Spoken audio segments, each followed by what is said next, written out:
మనకి ఇలాంటి పుట్టుకతో వచ్చిన గుండె జబ్బులని ఉంటాయి. అవి పుట్టుకతో వచ్చిన మామూలుగా గుండెకి 4 గదులు ఉంటాయి. కానీ మనకి ఈ పేషెంట్‌కి పుట్టుకతోనే గుండె ఒక గదిగా పుట్టింది. అంటే ఎడమ వైపు, కుడి వైపు 2 గదులు ఉండాల్సింది మొత్తం కలిపి ఒక గుండె గదిలాగా ఉంది. అంటే కింద 2 గదుల మధ్యలో వెంట్రికల్స్ మధ్యలో ఒక పెద్ద రంధ్రము, పైన 2 గదుల మధ్యలో ఒక పెద్ద రంధ్రము, ఇంకొకటి లెఫ్ట్ సైడ్ రైట్ సైడ్ 2 కవాటాలు సపరేట్‌గా ఉంటుంది. దాన్ని మైట్రల్ అండ్ ట్రైకస్పిడ్ అని వాల్స్ అంటారు. అవి 2 కలిసి పుట్టినాయి ఈమెకి. కలిసి పుట్టడంతో పాటు ఒక ఎడమ వైపు ఏ కవాటం ఉందో దానికి ఒక చీలిక అనేది ఉంది. ఆ చీలిక రిపేర్ చేయటము, పైన గదిని క్లోజ్ చేయటము, కింద గదిని క్లోజ్ చేయటం అనేది మన గుంటూరు చరిత్రలోనే ఈ ఆదిత్య హాస్పిటల్లో మొట్టమొదటిగా ఆపరేషన్ అనేది జరిగింది. పుట్టుకతో వచ్చిన ఒక గది ఉండటం వల్ల పేషెంట్కి ఎన్నో ఇబ్బందులు ఉంటుంది. మామూలుగా యూజువల్గా అయితే ఎడమ వైపు మంచి రక్తము, కుడివైపు చెడు రక్తం అని ప్రవహించాలి. కానీ ఈ పేషెంట్కి 2 రంధ్రాలు ఉండటం వల్ల ఎడమ వైపు మంచి రక్తము కుడివైపుకు వచ్చి కుడివైపు నుంచి మళ్ళీ పల్మనరీ ఊపిరితిత్తులకు అనేది వెళ్ళడం జరుగుతుంది. ఆ వెళ్ళే క్రమంలో ఏమంటే మనకి శరీరంలో బ్లడ్ ప్రెషర్ అయితే ఎలా ఉంటుందో ఊపిరితిత్తులో కూడా ప్రెషర్ అనేది ఉంటుంది. అది కాలక్రమేణా ఆ రంధ్రాలు ఉండటం వల్ల ఎక్కువ రక్తం అనేది ఊపిరితిత్తులకు వెళ్ళటం వలన ఆ ఊపిరితిత్తుల్లో ప్రెషర్ అనేది బిల్డప్ అయ్యి పెరిగిపోతుంది. ఒక్కొక్క టైం వచ్చేసరికి ఆ ప్రెషర్ అనేది మళ్ళీ కిందకి రివర్సిబుల్గా అవ్వదు, అంటే ఇర్రివర్సిబుల్ కండిషన్లో ఉంటుంది. కానీ ఈ పేషెంట్కి మనకి 5 సంవత్సరాల లోపే ఇలాంటి గుండె జబ్బు ఉన్న పేషెంట్కి 5 సంవత్సరాల లోపే ఆపరేషన్ చేయాలి. కానీ మనకి పల్లెటూరు వలన లేకపోతే డయాగ్నోస్ అవ్వటం వల్ల తెలుసుకోలేకపోవటం వలన ఇప్పుడు రేర్గా వచ్చింది. మన డాక్టర్ నిఖిల్ దగ్గరికి వచ్చినప్పుడు సార్ చెప్పారు ఇలా ఉందని. తర్వాత ఏంటంటే ఎడమ వైపు నుంచి కుడివైపు రక్తం వచ్చేటప్పుడే ఆపరేషన్ చేయాలి. కానీ ఒక్కసారి ఊపిరితిత్తుల్లో ప్రెషర్ పెరగడం వలన కుడివైపు నుంచి ఎడమ వైపుకి వచ్చేటప్పుడైతే ఆపరేషన్ చేయకూడదు. కానీ అదృష్టవశాత్తు ఈ పేషెంట్కి ఏమైందంటే అలా అవ్వలేదు, ప్రెషర్ అనేది పెరగలేదు. కానీ ఈ రివర్సిబుల్ కండిషన్లో ఊపిరితిత్తుల పేటన ఉండటం వల్ల మనం ఈ పేషెంట్ వాళ్ళ అటెండర్కి ఈ రిస్క్ చెప్పాము. అమ్మా ఇది ఆపరేషన్ అయిన తర్వాత ఎంత పర్సెంటేజ్ గ్యారంటీ అనేది ఇవ్వలేమని చెప్పినా కానీ వాళ్ళ అటెండర్స్ మాకు సహకరించి మీరు చెయ్యండి సార్, మీ వెనుక మేము ఉన్నామని ఎంతో కోఆపరేట్ చేసి మమ్మల్ని ఆపరేషన్ చేశాము.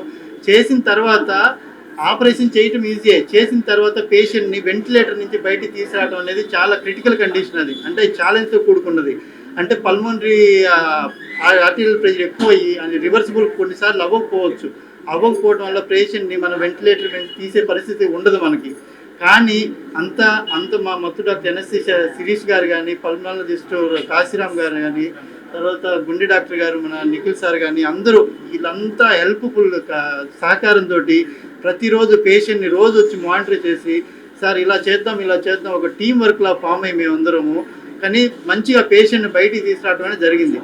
అందరికీ నమస్కారం అండి. నా పేరు డాక్టర్ నిఖిల్ ప్రవీణ్, కార్డియాలజిస్ట్.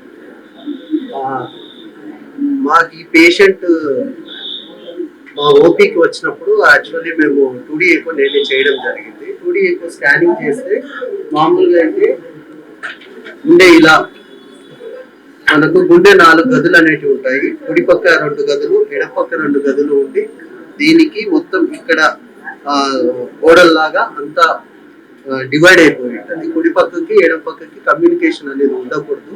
కానీ ఈ పేషెంట్కి ఏమంటే కుడి పక్కకి ఎడమ పక్కకి ఈ గదుల మధ్యలో ఈ గోడ అనేది లేదు. సో ఇక్కడ ఒక రంధ్రం ఉండింది, ఈ కింద కూడా ఒక రంధ్రం ఉండింది. సో దీన్ని మనం చూసి వాళ్ళకి చెప్పడం జరిగింది. సో ఇలా మీకు గుండె 4 గదులుగా ఉండాల్సింది.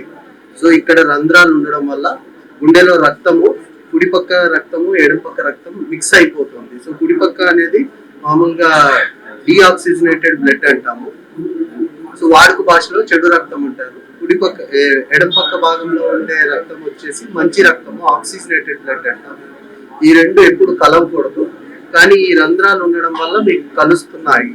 సో కలిసి ఉండడం వల్ల చెడు రక్తం ఎక్కువైపోయి సర్క్యులేషన్ సరిగా అవుతలేదు. సో దీనికి ఆపరేషన్ చేసుకోవాలి అనేసి మనం వాళ్ళకి చెప్పడం జరిగింది. తర్వాత డాక్టర్ యోగి మన బైపాస్ సర్జన్ గారిని పిలిపించి ఇలా సార్కి చూపించడం జరిగింది. సారు మేము మా హాస్పిటల్ యాజమాన్యం డాక్టర్ శ్రవంత్ గారు, అమూల్య గారు, మళ్ళీ మన anaesthesia team doctor Shirish and Madhavi garu అందరం కలిసి పేషెంట్ వాళ్ళకైతే రిస్క్ చెప్పడం జరిగింది. సో ఈ ఐడియలీ ఇట్లాంటి ఆపరేషన్ 5 ఏళ్ల లోపే ఆపరేషన్ చేస్తే ఎక్కువ సక్సెస్ అనేది ఉండే అవకాశాలు ఎక్కువ ఉంటాయి. కానీ పేషెంట్ వయసు ఇప్పటికి దగ్గర దగ్గర 30 ఏళ్ళు అవడంతో సో ఇలా ఉండే కండిషన్ రిస్క్ అనేది కొంచెం ఎక్కువ ఉంటుంది అనేసి మనం అంతా చెప్పి వాళ్ళు కరెక్ట్గా ఓకే మీరు చెయ్యండి సార్ అనేసి వాళ్ళు సహకరించి మేనేజ్మెంట్ సహకరించడం వల్ల డాక్టర్ యోగి గారు సర్జరీ చేయడం జరిగింది.